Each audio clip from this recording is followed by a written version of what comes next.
जहां ये बंधन भ्रमात्मक हटा तो परमानंद की बाढ़ आ जाएगी। आप भावना भी नहीं कर सकते, संसारिक शब्दों में कल्पना भी नहीं कर सकते कि परमानंद सुख कैसा होता है, क्योंकि जितनी भी रची हुई सृष्टि वो ब्रह्मा के द्वारा रची हुई है। ब्रह्मा के द्वारा रची हुई संपूर्ण सृष्टि त्रिगुणात्मिका माया है।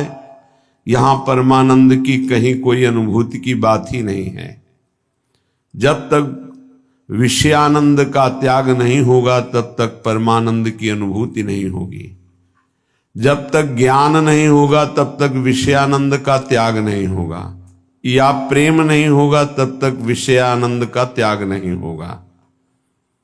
बड़ा कठिन है मन और इंद्रियों को प्रभु में लगाना। बातें बना लेना, प्रवचन कर लेना, प्रवचन सुन लेना, वाहवाही इकट्ठा कर लेना, खूब धन एकत्रित कर लेना, खूब नाना प्रकार के भोगों को भोगना, ये कोई खास बात नहीं है। ये स्वाप्निक है, ये एक अच्छा स्वप्न है, लेकिन जब जगेंगे तो खाली हाथ होंगे। स्वप्न का कोई भी वैभव, भोग, सामग्री, परिवार जागृत होने पर कुछ नहीं होता, कुछ नहीं, 100 का 100% झूठा। ऐसे ही ये जो ब्रह्मा के द्वारा रचा हुआ संपूर्ण संसार है, जब आप भगवदानंद का जरा भी अनुभव करेंगे तो जेहि जाने जग जाए हेराई, जागे जथा स्वप्न भ्रम जाई। जिस परमात्म तत्व को जान लेने के बाद संसार ऐसे गायब हो जाता है जैसे स्वप्न में नाना प्रकार के पदार्थ, अनुकूल प्रतिकूल, व्यक्ति अनुकूल प्रतिकूल देखा, पर जब जगे तो कुछ नहीं था। उमा कहूं मैं अनुभव अपना, सत हरि भजन जगत सब सपना। ये स्वाप्निक पूरा का पूरा जितना ब्रह्मा ने रचाया, आ ब्रह्म स्तंभ पर्यंतम सर्वम मायामयम जगत, सत्यम सत्यम पुनः सत्यम हरिर्नामयु केवलम। तिनके से लेकर ब्रह्मलोक तक जितना कुछ है ये सब जादू का तमाशा है, माया है। आ ब्रह्म भुनान लोकान पुनरावर्तिनो अर्जुन। हे अर्जुन, इसमें मत फंसो। ये सब बार बार जन्म मरण का चक्र बढ़ाने वाले हैं, मिटाने वाले नहीं हैं। यहां से लेकर ब्रह्मलोक तक एकमात्र सच्चिदानंद में वृत्ति लगा दे, चाहे गृहस्थ हो या विरक्त हो, अपने अपने धर्म का पालन करते हुए वृत्ति को नाम में लगाना है, नाम में जीवन करना है। बातें बना लेना, ज्ञान की बातें उपदेश कर लेना बहुत सरल है, पढ़ लो सुना दो, लेकिन इनको अपने आचरण में उतार लो। सोई महात्मा, चाहे वो गृहस्थ हो या विरक्त हो, शास्त्र की आज्ञा के अनुसार अपने अंतःकरण को चलाना ये महात्मा का लक्षण है। मन और इंद्रियों को स्वतंत्र रूप से भोगों में छोड़ देना ये विषयी पुरुष का लक्षण है।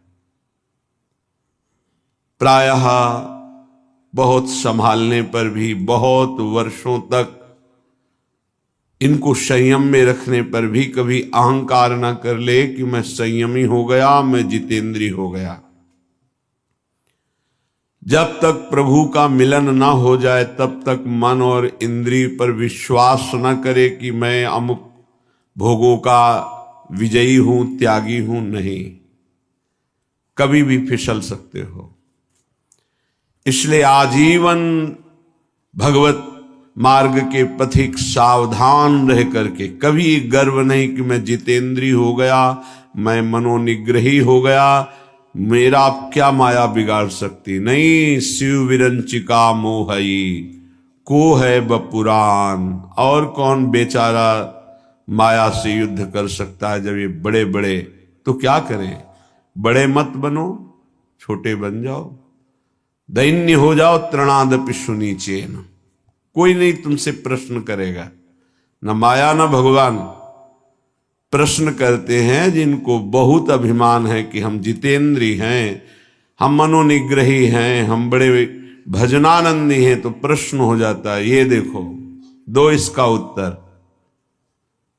और यदि छोटे बन जाओ, तृणादपि सुनीचेन तरोर्यु सहिष्णुना, वृक्ष के समान सहनशील, तिनके के समान नीच, दूसरों को मान देते हुए स्वयं अमानी, कीर्तनीय सदा हरि, ऐसा भक्त निरंतर भजन परायण रहता है, उसकी इंद्रियां चंचल होती ही नहीं, क्योंकि भगवत कृपा से वो शांत हो जाती हैं।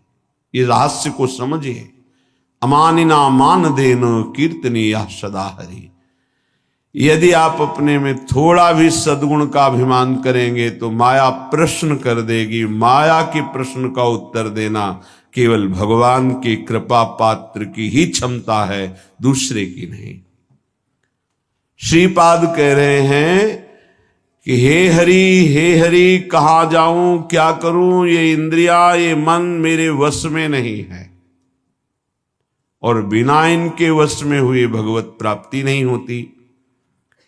प्रविशति सदा दोष निचय, ये सदैव दोष वाले कार्य में ही लगी रहती हैं, पापाचरण कराने के लिए प्रेरित करती रहती हैं। ये इंद्रियां, ये देख लो, ये खा लो, ये सूंघ लो, ये भोग लो, ये छू लो, नाना प्रकार से शब्द स्पर्श रूप रस गंध। एक उपाय मुझे समझ में आया है, श्रीपाद प्रबोधानंद जी कह रहे हैं, मुझे एक उपाय समझ में आ रहा है कि यदि वृंदावन धाम का अनन्य भाव से आश्रय ले लिया जाए तो सब ठीक कर देगा। ये बड़ी अद्भुत महिमा है। कैसे ठीक कर देगा? जब आप श्री धाम वृंदावन का आश्रय लेंगे तो वृंदावन आपको किसी महापुरुष से मिला देगा। महापुरुषों का दर्शन, संभाषण, उपदेश अमोघस्य, जैसे भगवान का बाण कभी लक्ष्य वेदे बिना वापस नहीं लौटता, जिमि अमोघ रघुपति कर बाना, ऐसे ही जिसको भगवत प्रेमी महात्माओं का संग मिल गया तो देवर्षि नारद जी कहते हैं अमोघस्य, पर शर्त है अगम्यो, उनका निर्वाह कर पाना कठिन है। 4 दिन श्रद्धा तो कोई भी रख सकता है, लेकिन आजीवन उन पर कभी दोष दर्शन न हो, उनकी आज्ञा का उल्लंघन न हो, धैर्य पूर्वक उनके आश्रित बने रहो, वो प्रभु के द्वारा आपका संबंध कराया गया है। जो हम किसी महापुरुष से मिलते हैं ये हमारे सुकृत नहीं है, ये हरि कृपा है। जो प्रभु मोहि अनुग्रह कीन्हा, तो तुम आई दर्श हठ दीन्हा। भगवत अनुग्रह से भगवत प्रेमी महात्माओं का संग मिलता है। भगवत प्रेमी महात्माओं के संग से हमारे दुष्संग का नाश हो जाता है। सर्वसंगोपहो हिमाम, जो संत संग है वो समस्त संगों से आपको अलग करके एकमात्र श्री भगवान में आसक्ति प्रदान कर देगा। इसीलिए श्रीपाद कह रहे हैं आप श्री धाम वृंदावन का अनन्य आश्रय ले लो। वास सब कोई नहीं कर पाएगा। यहां का वास करना वही फल जो वास करने से मिलता है आश्रय से मिल जाएगा। आश्रय ले लो तो आपको पता नहीं कौन महापुरुष है। संत महापुरुषों की पहचान केवल भगवान जानते हैं या उसी कोटि का महापुरुष हो तो जानते हैं, अन्यथा नहीं। तो श्रीधाम वृंदावन महापुरुषों की खेती है। जैसे गन्ने की खेती एक से एक गन्ना। ऐसे ही खेती है, प्रेम खेत इसे कहा गया है। अद्भुत खेत महामनमथ को, महामनमथ महाप्रेम को कहते हैं। काम भी मन को मथता है, इसलिए उसे भी मनमथ कहा गया है। और प्रेम भी मन को मथ करके, निर्विकार करके प्रियालाल में कर देता है, इसलिए इसको भी मनमथ कहा गया है। प्रियालाल की लीला गायन में जहां मनमथ शब्द आवे, काम शब्द आवे, तो उसका अर्थ सीधा प्रेम होता है। और संसार के संबंधों में अगर प्रेम भी शब्द कहा जाता है तो काम ही है। देह भाव को लेकर जो भी राग होता है उसे चाहे प्रेम कहो, आसक्ति कहो, काम कहो, मोह कहो, वो है। विशुद्ध अनुराग प्रेम सार्थक होता है स्वरूप में, आत्म तत्व में, देह में नहीं। आत्माओं की परम आत्मा जिसे परमात्मा कहते हैं, ईश्वरों के परम ईश्वर जिन्हें कहते हैं, वो हमारे प्रभु नित्य बिहारी श्री लालजू महाराज हैं। उपासक को जब साधु संग मिले तो समझ ले हमारे इस संसार चक्र का अंतिम जन्म है। इसीलिए भगवान ने कृपा करके हमें साधु समागम दिया है। अध्यात्म का प्रभाव तभी पड़ता है जब ना अर्थ लिया जाए और ना अर्थ दिया जाए। अर्थ लेने की भावना से अध्यात्म का उपदेश देने पर रंग नहीं चढ़ेगा, और अर्थ दे करके अब अध्यात्म सुनने से अर्थ की प्रधानता होने के कारण, रजोगुणी वृत्ति होने के कारण, दैन्यता ना होने के कारण वो उपदेश को ग्रहण नहीं कर पाएगा। जिसके हृदय में केवल भगवत प्राप्ति लक्ष्य है, केवल भगवदानंद लक्ष्य है, उसी लक्ष्य को रख करके चर्चा की जाए। और केवल भगवत कृपा है इसलिए मुझे साधु संग मिला, सुनने को मिला, ये भाव रखा जाए तो कथन और श्रवण से निश्चित भगवत प्राप्ति का मार्ग प्रकाशित हो जाएगा। जब तक भगवदानंद के सिवा और कोई आकांक्षा अंदर रखी जाती है तो उसे कपट कहते हैं। यदि कपट रख करके अध्यात्म की चर्चा की जाए तो उसका कोई प्रभाव न कथन करने वाले पे पड़ता है, न श्रवण करने वाले पे पड़ता है। चौथी भगति मम गुणगन करई कपट तजी गान। ये जो भगवत चर्चा है, स्वांता सुखाय तुलसी रघुनाथ गाथा, ये आत्म सुख के लिए गान की जा रही है। मान प्रतिष्ठा, यश, कीर्ति, रुपया, पैसा, भोग सामग्री, प्रणाम, नमस्कार, वाहवाही, ये सब इसका लक्ष्य नहीं। अगर ये लक्ष्य है तो प्रभाव नहीं पड़ेगा, न कथन से न श्रवण से। यदि भगवद आनंद लक्ष्य है तो श्रवण सुनत प्रापक रति राधा पद अम्बुज सुकुमार। सुनने मात्र से प्रियालाल के चरणों की प्रीति हृदय में प्रकाशित हो जाएगी। गावत श्रवणन सुनत सुखाकर विश्व दुरित दवनी। गायन करने से, श्रवण करने मात्र से संपूर्ण विश्व के पाप नष्ट हो जाएंगे। कोई भी कहीं भी हो, यदि वो कान में भगवत चर्चा सुन ले तो श्रवण द्वार जाकर हृदय के संपूर्ण मलिनताओं का, पापों का ये शब्द नाश कर देंगे।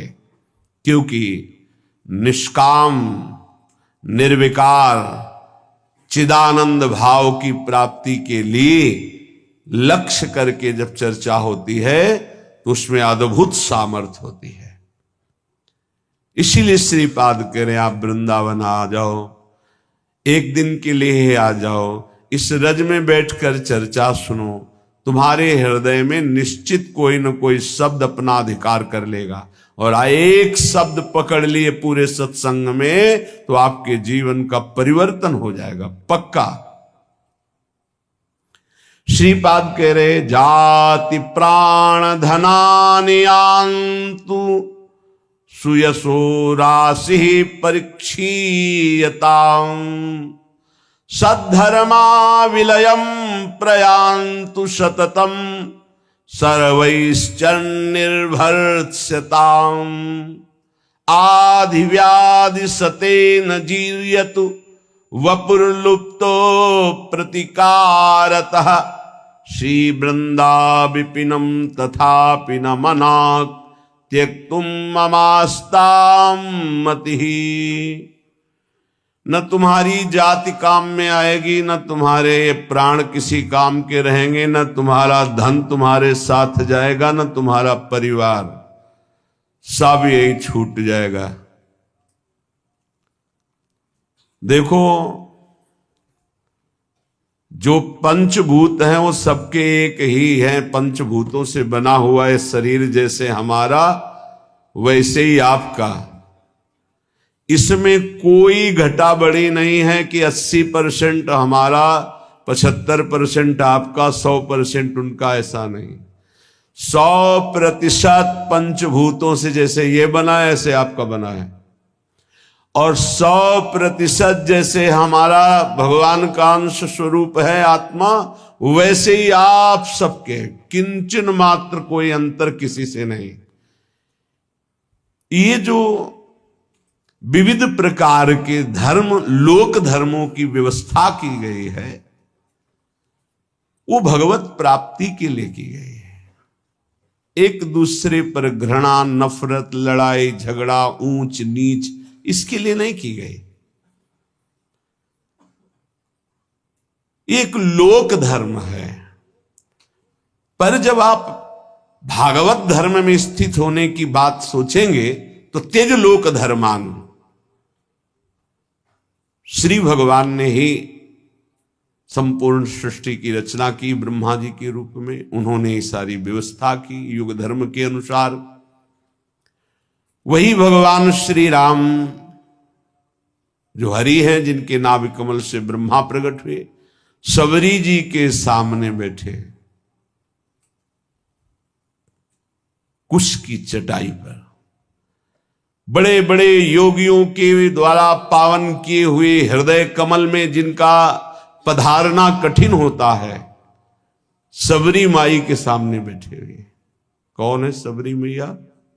सब दंडकारण्य के ऋषि, बड़ा ऐसा मतंग ऋषि सबरी की भावना को पहचाना और अपने पास में कुटिया बनाई और कहा, बेटा तुम निश्चिंत होकर यहां भजन करो। ये बड़े बड़े ब्रह्म ऋषि जन क्यों नहीं समझ पाए सबरी जी को कि इतनी उच्च कोटि की महान भक्ता है? क्योंकि उन्हें अपने ब्रह्मणत्व का, अपने तप का, अपने साधन का ब्रह्मणत्व है। ये भगवान किसी की भी कुटिया में नहीं गए, किसी की तरफ देखा नहीं, उनकी तरफ देखा जो सबरी जी पर भाव रखते थे। तो उनसे पूछ लेते थे कि सबरी मैया का आश्रम किधर है। संभाषण कर लिया, देख लिया, आश्रम किसी के नहीं। और जो ऐसा सोचते थे कि मैं तो इतने 1000 वर्ष से तप कर रहा हूं, भगवान तो मेरे यहां आएंगे ही, भगवान ने देखा भी नहीं, संभाषण भी नहीं किया। आश्चर्य है, भगवान सबरी जी के सामने कुशासन में बैठे हुए। सबरी जी एक एक बेर भगवान को दे रही है, जो रोज भाव से चयन करती थी। भगवान उससे बखान बखान के पा रहे। फिर भगवान सबरी जी की स्तुति करते हैं। जो नवधा भक्ति है वो उपदेश नहीं, क्योंकि भगवान के सामने ही प्रेमाग्नि में शरीर को भस्म करके वो भगवत धाम जा रहे, तो उपदेश दिया जाता है जो आचरण करे। सबरी जी में तो संपूर्ण प्रेम लक्षणा भक्ति का प्रादुर्भाव हो चुका है, जो नवधा भक्ति के बाद होती है। भगवान ने उसमें कहा कि जाति पाति कुल कर्म बढ़ाई, ये सब मैंने माना, मुझे ये कोई रिझा नहीं सकता। मैं अमुक हूं, मैं अमुक हूं, मैं अमुक। मानो एक भगति कर नाता, एकमात्र मैं भक्ति का नाता मानता हूं, और वो किसी के अहो वत्सो पचतो गरीयांग यज्ञभ्यागे वर्तते नाम तुभ्यम। वो चांडाल भी जगत पूजनी हो जाता है जिसकी जिभ्या पर भगवत नाम हो। जो भगवान का भक्त हो चरणोदक लेकर पीना चाहिए, वो चाहे स्वपच हो, चांडाल हो, किसी भी कुल में जन्मा हो। और जो भगवान की भक्ति से विमुख है, वो कोई भी हो, वो इस सच्ची मानो वही स्पर्श करने योग्य नहीं है जो भगवान से विमुख है। और जो भगवान के सन्मुख है वही सर्व पूजनीय सर्व वंदनीय है। ये केवल एक मर्यादा बनाई गई लोक व्यवहार के संचालन के लिए। सत्य वस्तु ये है कि जो ये शरीर है वही सांप के शरीर है, जो ये आत्मा है वही सांप की एक आत्मा है। इतना भी भेद नहीं, इतना भी अंतर नहीं है। जैसे छोटा भाई बड़े भाई के चरण छूता है तो वो महान नहीं हो गया है, वो नीच नहीं हो गया छोटा भाई, वो बड़ा महान नहीं हो गया। एक मर्यादा है लोक व्यवहार की। तत्वतः दोनों में एक ही आत्म तत्व है, दोनों के एक ही पांच भौतिक शरीर से निर्माण हुआ। ये जो जाति है, जो शरीर है, जो प्राण है, जो धन है, जो परिवार का संबंध है, ये केवल लोकवत है। एक ऐसे ही चंद दिनों में सब छूट जाएगा। ना ये पहले मिला था ना ये बाद में रहेगा। ये बीच में कुछ समय के लिए, जिसे तुम बहुत लंबा समय समझते हो, 70 वर्ष 80 वर्ष, ये कुछ नहीं है। विचार करके देख लीजिएगा। श्रीपाद कह रहे ये सब नष्ट हो जाएगा, छूट जाएगा। जिस लिए आए हो खास बात उसको तुम भूल गए हो। तुम परम धर्म की प्राप्ति के लिए आए हो। सावई पुंसो परो धर्मो यतो भक्ति अधोक्षजे। भगवान श्री कृष्णचंद्र जी के चरणारविंद की प्रेम लक्षणा भक्ति नहीं मिली, जीवन का कोई लाभ आपने प्राप्त नहीं किया। यदि आपको भगवत नाम जप, भगवत लीला गुणानुवाद, भगवत धाम आश्रयवास, भगवत प्रेमी महात्माओं का संग मिल गया तो अब आपके कल्याण में, परम पद की प्राप्ति में कोई संशय नहीं है। हां, थोड़ा धैर्य धारण कीजिए। यदि आपका कोई निरंतर तिरस्कार करे तो भी भजन को छोड़ना मत और भजन को खर्चा मत होने देना। श्रीपाद कह रहे हैं प्रयांतु सततम सर्वैश्च निर्भरताम। तुम्हारी निंदा करे, तुम्हारा अपमान करे, नाराज मत होना, नहीं तुम्हारा भजन खर्चा हो जाएगा। सह जाना तो तुम्हारे रहे हुए पाप नष्ट हो जाएंगे, भजन सुरक्षित, भगवत प्राप्ति। ये युक्ति है अपने भजन को बचाने की, भजन को बढ़ाने की, भजन को पचाने की। बहुत जरूरी है ये सहनशीलता। और कह रहे मेरे शरीर को सैकड़ों व्याधियां रोग आ जाएं तो भी निश्चिंत रहना, चिंता मत करना। ना भजन छूटने पावे और ना भजन का प्रयोग करना, तो निश्चित इसी जन्म में भगवत प्राप्ति हो जाएगी। होता क्या है, 2-4 माला जपा, जहां समस्याएं आई तो भजन भी छूटा और संकल्प भी बना दिया कि प्रभु जो कुछ भी भजन साधन हुआ ये हमारी कामना पूर्ण हो जाए। अगर उसके समान भजन है तो हो जाएगी, नहीं है तो फिर नहीं होगी। तो आस्तिकता भी आपकी नष्ट हो जाएगी। ये परमार्थ है, इसको अंदर से समझने की चेष्टा करो। बाहरी व्यवहार नहीं है, ये अध्यात्म है। लेश मात्र भी भजन छूटने की इच्छा ना रह जाए। ये कैसे होता है? जब भजन से बढ़कर कोई सुखद वस्तु लगती है, व्यक्ति लगता है, परिस्थिति लगती है, तो भजन छूट जाता है। ये आप बहुत धैर्यपूर्वक पकड़िए। भजन से बढ़कर जब कुछ लगेगा तभी छूटेगा भजन, नहीं छूटेगा। रक्षति संसार भयात् सदोष मप्य शेष देह भृद वृंदम वृंदावनमिति तेन प्रथितं तन्नोमि काननम किमपि। यहां का एक प्रभाव है कि चाहे जितना पापी नीच दोष युक्त पुरुष हो, जहां वृंदावन का आश्रय और करुणा से कहीं उसको कुछ दिन वास करने की रुचि हुई, तो प्राणी समूह के समस्त पाप और दोषों का नाश करके अनिर्वचनीय भाव अंदर भर देना, यह धाम की कृपा। सत्य सत्य सत्य, अनिर्वचनीय भाव हृदय में भर देना, ये धाम की कृपा। कैसे वाणी की सामर्थ्य नहीं कि श्रीधाम वृंदावन की कृपा की बात बता सके।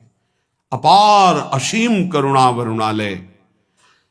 तन्नोमि काननम किमपि, मैं नमस्कार करता हूं कि जिन इंद्रियों को वश में करना, मन को वश में करना बड़ा कठिन है, ये पापाचरण ही कराती रहती हैं। ऐसा पापी पुरुष, दोष युक्त पुरुष कहीं किशोरी जी की कृपा से श्रीधाम आने जाने लगा, सत्संग सुनने लगा, बिहारी जी राधा रमण राधा वल्लभ लाल इनके दर्शन करने लगा, धाम की कृपा से ऐसा अनिर्वचनीय भाव जाएगा कि परिवर्तन हो जाएगा, वो दोष रहित हो जाएगा।